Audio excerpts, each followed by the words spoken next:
welcome to Vast Debatable. Vast Debatable is a film and television debate show. I am your host, Sat Nyangi, and off screen we have a usual couple of judges. We have Tarmim, aka the fact checker. Hello. Greetings. And we have Simeon Sims, who's the host of Queer Essential. How you doing? I'm doing fine, thank you. How are you? Coping, striving and surviving, as I always like to say. Now, besides me, we have two gladiators here to duke it out.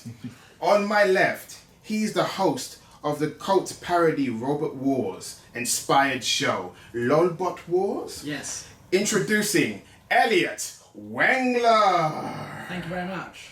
How you doing, man? I'm right, I'm fine. I'm great. I'm excited to be here. I'm out on a Sunday. I'd normally just be at home being sad on a Sunday. Nobody needs to know the day, but thank you. Oh, right. I'm out on the day of the week. It's exciting. And on my right, he's the host of F9 TV and It's Above Me. Introducing Jerome Mamby. Thank you. Alright guys, thank you for coming here. That's Debatable. It's the best of 3. Round 1 is 7 minutes, round 2 is 7 minutes, and round 3 is the wild card round where it's 1 minute. When you're given a question on the spot, you have 1 minute to prepare and 1 minute each to state your point. Now, gentlemen, are you ready?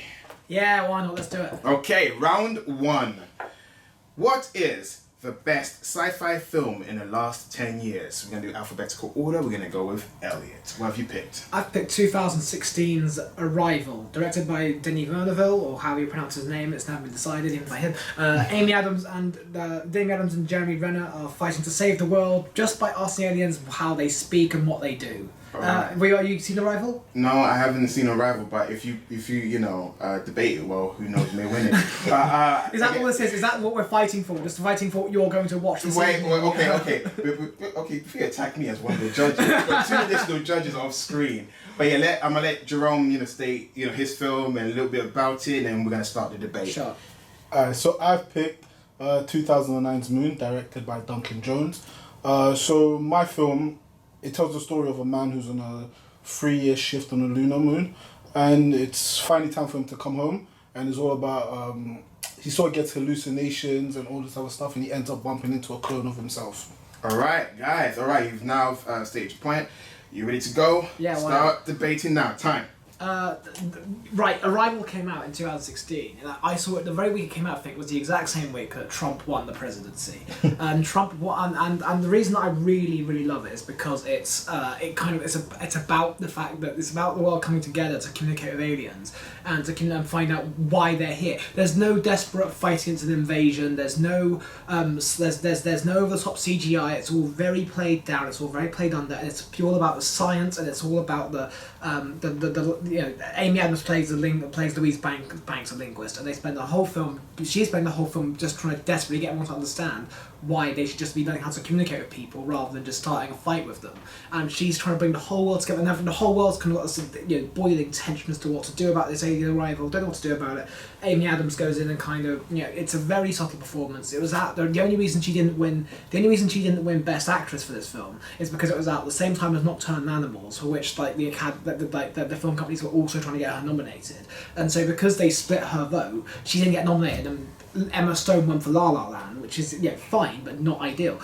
It's a really emotional film. If you watch it, it's also one of those films also which is essential in sci-fi. If you watch it again, you get more out of it. It's not one of those ones where you watch it again and you know what's going to happen, so it's like a high. You're just waiting. It's like when you're watching Captain America and you're waiting for the big airport fight to happen again. You watch it all the way through, and because it's about the whole film's kind of about time travel and about emotions and all these things, it more comes out the second time you watch it, and again. I haven't watched it recently because I only watched it. I watched it about a couple of years ago. I don't want to watch it again because I don't want to lose that emotional joy of it. Awesome, Jerome. So my film, you don't have to watch it twice to get more out of it. You just watch it one time, and you pretty much enjoy it from go. This film for me is the best film that's made in the last 10 years, sci-fi wise, and just probably in general as well. But sci-fi wise, for me, when I watch a sci-fi film, I want something that sort of holds a mirror to sort of society and the way that we see things. And this film for me does that perfectly because it's really a film about determinism. So essentially, It tells a story of in life, no living person, well, a living person, if they go back in time, they'll be, if they were to given the same sort of route, they'll make the same decisions all the time, right? You're kind of like stuck in this sort of like a loop where you are who you are and you make them same kind of decisions. And for me, that's what this film is all about. And that's comforting because it makes guilt and it makes the way that your life is seem a little bit tolerable because it's something that is out of your control. Essentially, free will is an illusion. And that's what this film is essentially all about. And it's one of, if not the best Sam Rockwell performance. And Sam Rockwell is pretty much amazing in every single film that he's in. So that pretty much says everything is said about it. It's one of Duncan Jones's first films, probably his best film, if we're being completely honest. And it's really the only film that has Kevin Spacey in it that you can kind of watch without feeling guilty because he only plays the voice of a robot. So that's why my film is better. You can enjoy Kevin Spacey at the same time as well. I need to pick you up on something there. You said that Sam Rockwell's great in everything he's in, and I'd remind you of Iron Man 2. In which he is not good at all, and spends the whole film shouting at Ricky Rourke about a bird. I blame the director. I don't blame Sam Rockwell. He was going off the directions. I feel like I can't really slag off movies because I haven't seen it, so I'd have to ask, what does it do for you emotionally? Because it sounds like it's a very kind of essay kind of film rather than a kind of fun film to watch and stuff. What's actually? I mean, as far as a linguist. Is that like fun? It is because like talking to aliens, instead of like fighting them. Well, that's the whole point. Is that the whole world wants her to fight them, and she's saying no. We can find a way around it. No, we gotta fight the aliens. What? I'm not trying to watch people discuss with aliens why they're here. No, they're here. They're invaders, and we're here to take them out. That's what I want for my alien invasion. I don't want to give spoilers, but I'm going to have to. Spoilers, yeah. They're going to have to spoil. If you haven't seen Arrival, watch it first, then come back and watch this afterwards. Buy it legally. If you. The whole point is that the aliens are trying to give the world a gift, so that the world will then they give humanity the gift, which is the ability to see through time.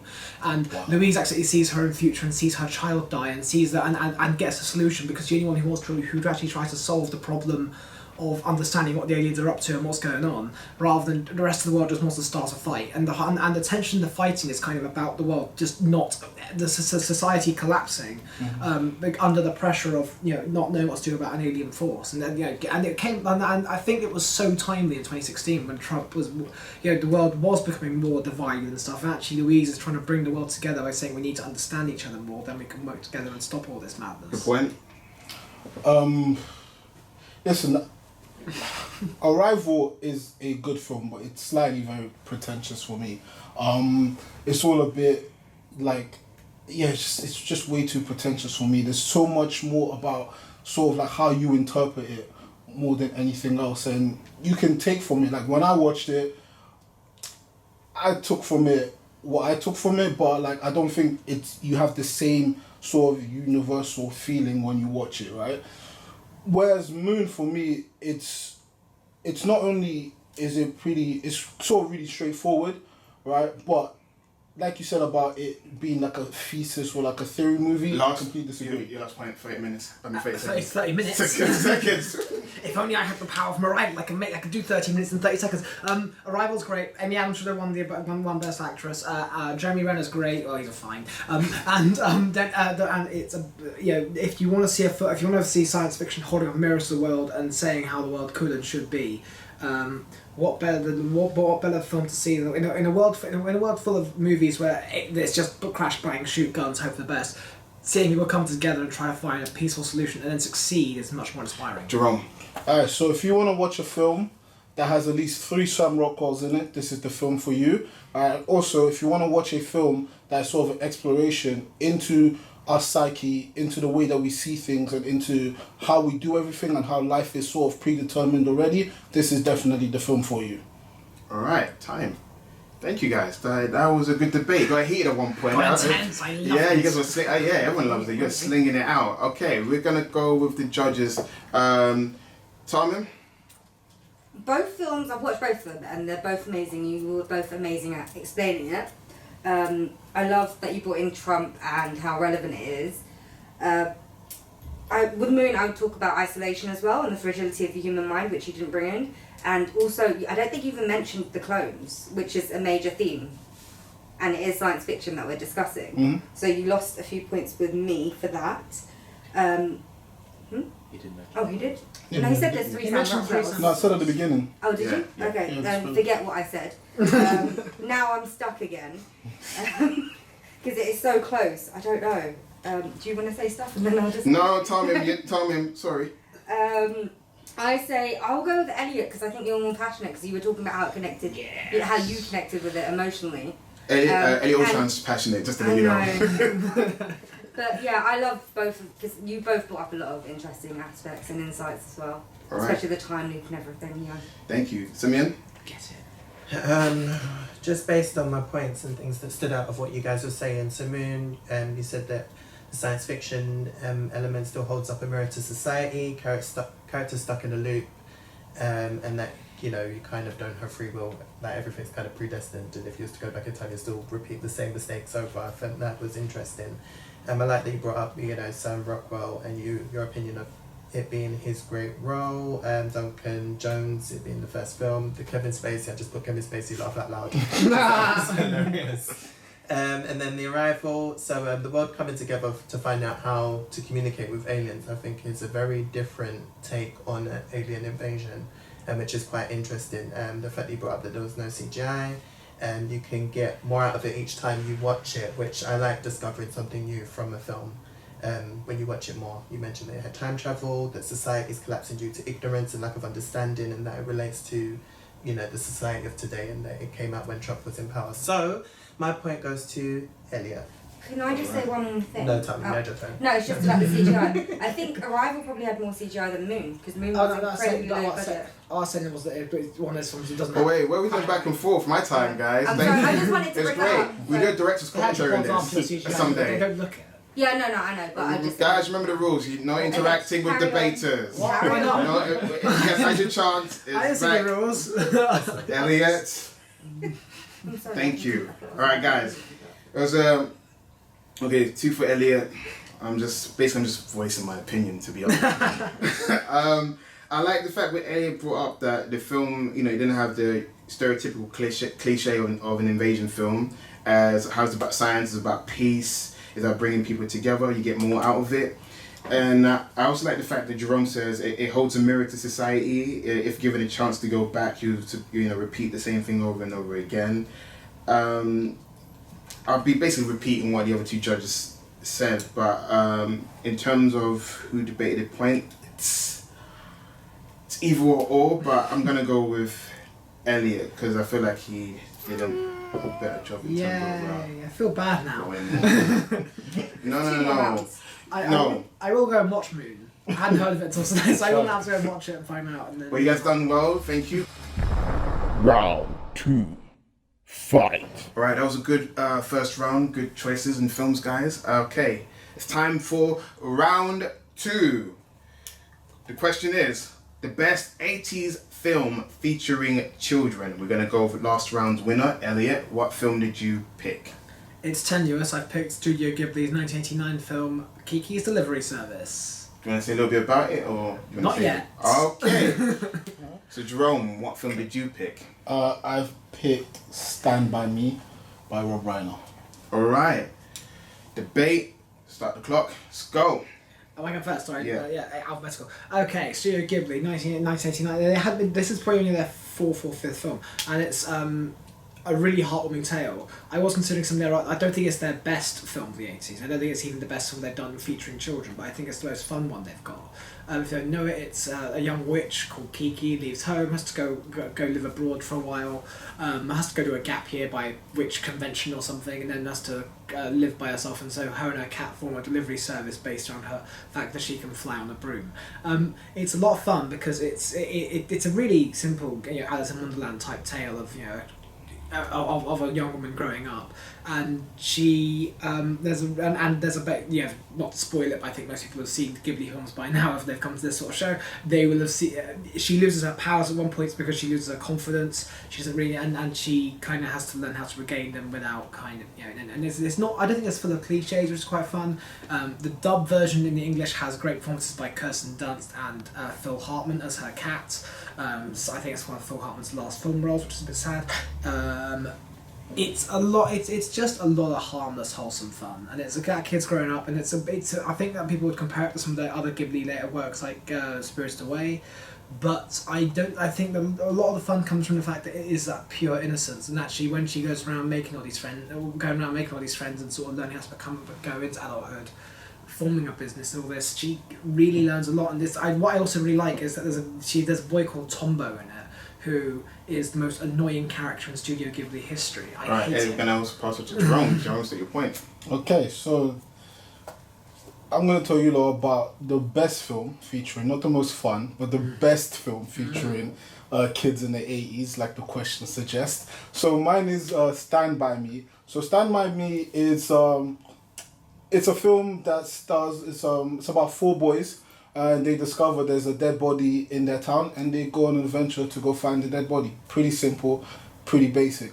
But the reason this film works for me is because it's a beautiful tale about young friendships. You know, like kids' adventures aren't always about like finding treasure or an alien comes and you have to hide it. Like kids' adventures are, oh, there's a dead body in my neighborhood, let me go look for it. Like that's like fun things you do with your friends. And I think it's also beautiful towards the end of the film where you find out that the kids haven't spoken in 10 years to each other. You've literally spent an hour or so with these people and you work out, oh, at the end, like, they're not even friends like that anymore.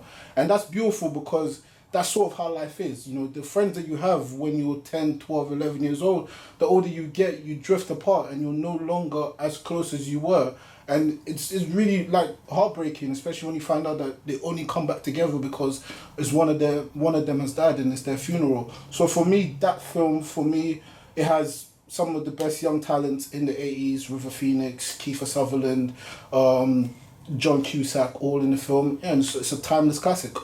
All right. Yeah, I agree. It's a timeless classic. I'm got nothing against Timeless Stand By Me. I just think I really connect with Kiki's lyric service because she has so little confidence in herself, and then she raises herself out of depression in a really quite endearing way, and she kind of has to just say that I quite like the fact that it's also one of those films that doesn't have huge stakes. You know, there's no big antagonist. There's no big. There's just sort of there is mild peril for us to overcome and deal with. But it's quite nice to watch. And I was trying to say earlier was that there's a boy in the film that fancies Kiki called Tombo, and I find him ridiculous and annoying. And I quite like that there's actually a character that she saves him at the end from near death. But actually, the fact that you don't like him, I think is quite fun because and when you are a teenager growing up, you don't like everyone, and not every, he does nothing wrong throughout the film other than just be a bit annoying to her. But you don't like him. He tries to integrate into a community, into his friend group, and she just sort of walks away at one point in that way and doesn't really explain herself. And I just think there's something really realistic about someone just not quite sure why they're not enjoying or not being comfortable with the situation. And it kind of, it's just a really nice little tale of overcoming confidence and overcoming, your own self-doubt. Drawing a rebuttal for that. That sounds all great, but at the beginning you told me it's not the best film made by the same company. So for me, that's an L in itself.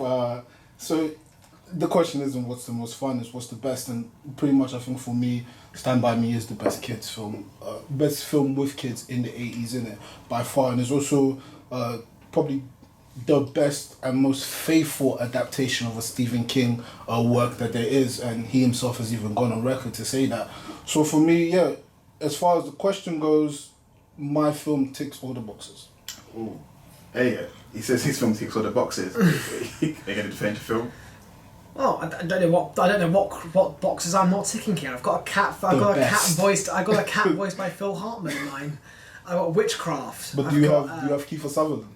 Not yet, no. But really believe. No, he's not on that. I've got.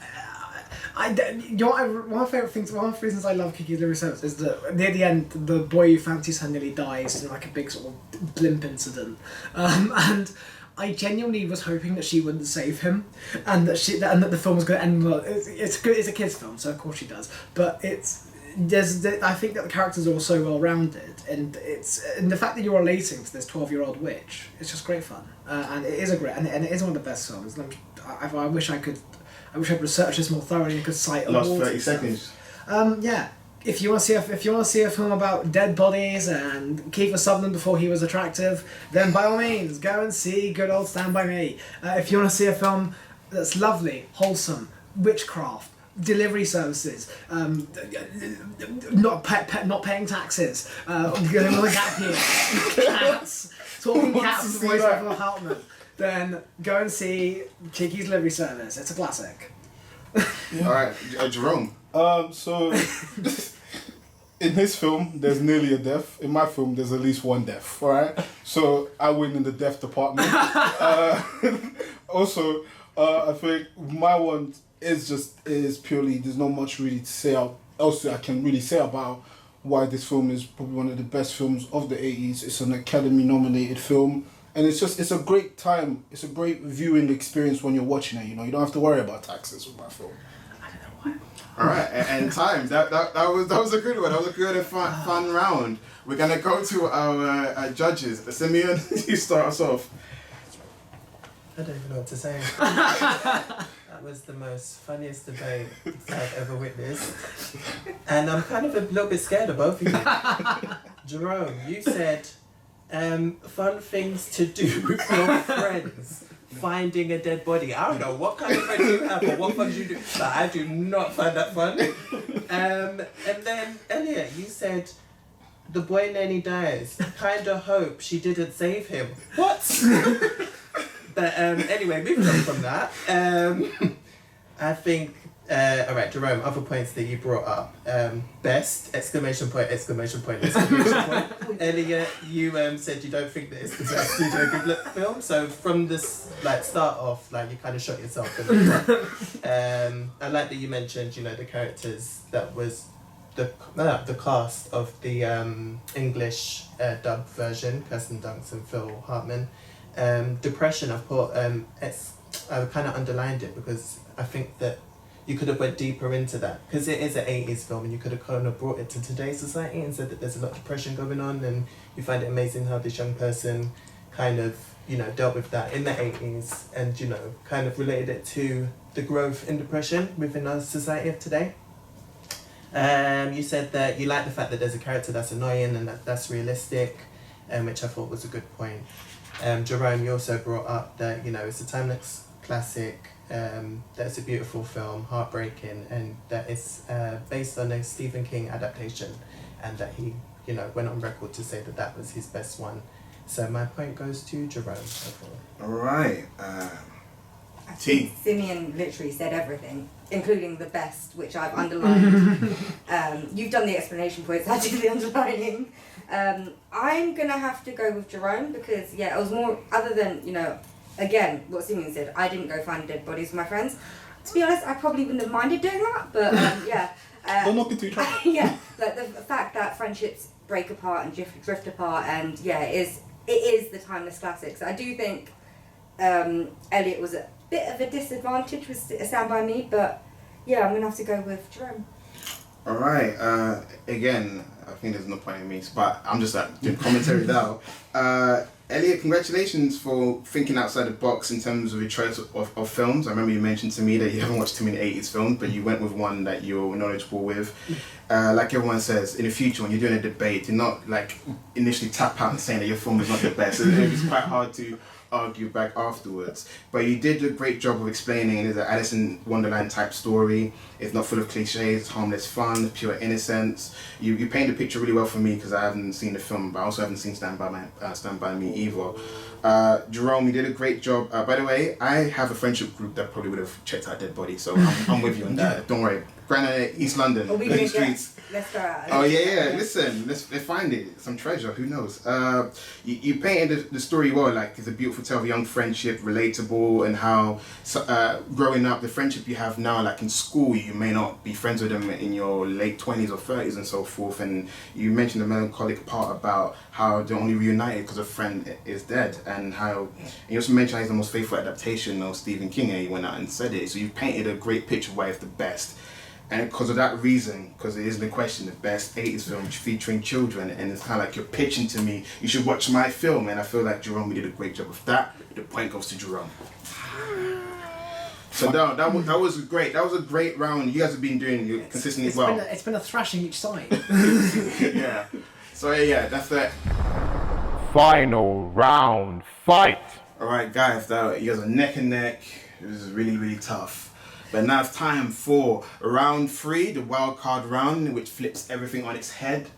Now, me and the judges were conferring together and thinking, and we've come up with a question that we hope will make you guys sweat a little bit. Question: what is the worst Will Smith film? Oh. Time. 3 hours later. And time. Pen down. For now, just as long as he hasn't got the same one as you. Okay, Jerome, you're the winner of the last round. Mm-hmm. Which worst Will Smith film have you chosen? I've chosen After Earth. Okay, all right. As soon as you start talking, we begin time. Right. After Earth is the worst Will Smith film, simply because it is nepotism at its absolute finest. Will Smith has a lot of bad films, but the reason why After Earth is one of his worst is because A, it's one of Shyamalan's worst as well, so he horribly directs it, but B, and most importantly, Will Smith tries to force Jaden Smith on us. Now, he was cute. He was cute on The Pursuit of Happiness because he was a small child. Now he's an unbearable teenager that we have to watch scream for about an hour. He can't act, he's unavoidable of any sort of charisma like his father, and it's an hour-long film watching a dad trying to force his kid's talent on us, and I want no part in it. I can't bear that film. It is the worst Will Smith film that there is. You want to say anything more? You? No, it's horrible. There's really, it's not, it has no rewatchability factor, right? It's terribly acted. It's shot horribly. Like every single aspect that you need to make a film good, it's all bad, and it just doesn't help. Oh, thank you for the roasting. Thank you, Jerome. That was good. Very passionate. Jerome got very passionate about that. He's got a grudge with After Earth. Elliot, what is the worst Will Smith film? Okay, I was tempted to pick Suicide Squad, but I remembered that. Does anyone else remember Hancock? It was awful. I've never seen Hancock. Will Smith plays, and I say plays, I would argue acting doesn't take place in the film, at least not in front of the camera. He plays a drunk superhero who's eternal and just runs around destroying the city, and there's loads of insane mythology that makes no sense. He's just, they literally labour this one joke for the whole film, that he is drunk and doesn't have any responsibility to the city, and just destroys the city, and that's it. There is nothing else going on for 2 hours, and you'd think, and at times Will Smith has a roommate, and the roommate's plot, but I've forgotten everyone else in the film. I think Rebecca Hall's in it at one point and gets given nothing to do. There's no visual effects to speak of because you can because it looks like, you know how in the first bits of Harry Potter and the how it's literally just him sat on a broomstick with the green screen. They've done nothing exciting with it. That is the same effect they use to make it look like he's flying around the city.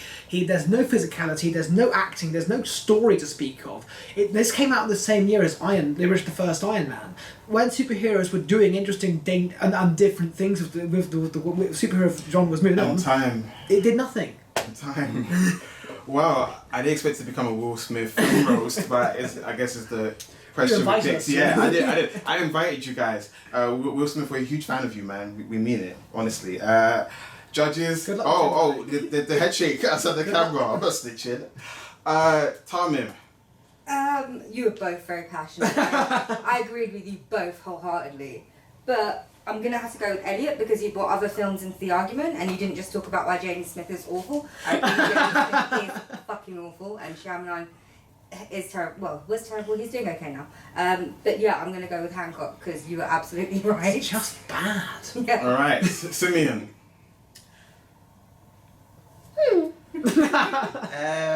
Right.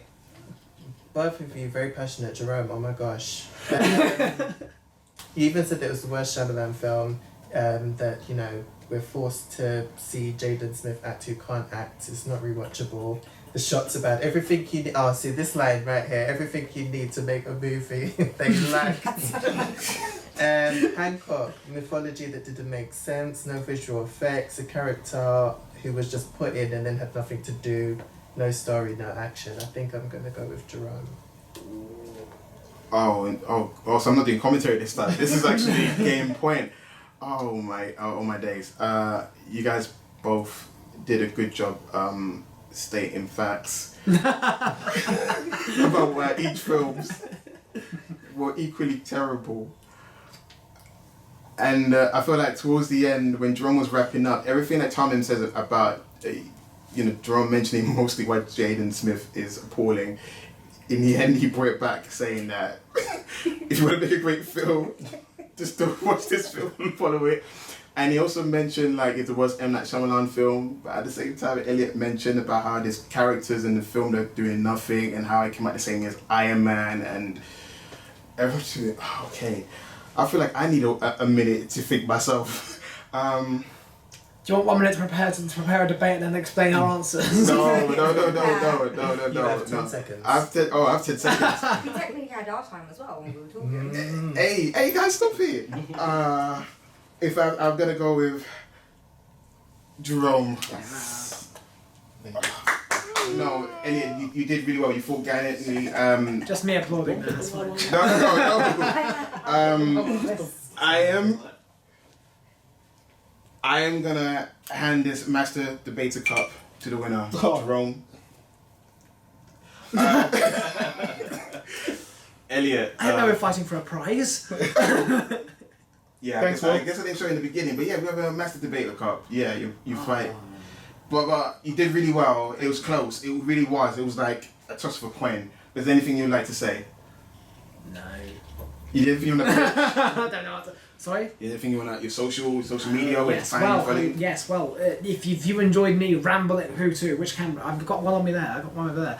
If you enjoyed me rambling about things I don't like, imagine how great I am at rambling about things I do like. And you can see that on stage when I'm doing comedy around the country. Please follow me on Twitter at Wengle, on Instagram iWengle. Wengle spelled W-E-N-G-L-E, and on Facebook just search Elliot Wengler, and I also dates TBC, but I've got a solo show coming up soon, and I do a live comedy show called All What Was, where I make comedians fight each other. It's balmy fun. Alright, Jerome, anything you would like to say? Which camera? That one? So yeah, follow me on all socials as JXL. You can watch me make fun of more Will Smith films because I really have more to say about his films. But yeah, just in general, just catch me Twitter, Instagram, all of that, JXL. Follow F9TV. Yeah. Alright, we're going to have all our socials down here at Milk and Cereal, also for down Instagram and more socials down here. Thank you so much for watching That's Debatable. Please like, share, subscribe, and take care. And another thing, That's Debatable. It is the Beta Show on YouTube. Take care. I'm going to take a picture of myself with it, post it on my socials, and then I'm going to drink a nice brew. I'd like to come back and be more competent, yeah. I'd like to come back and have watched a wider range of films and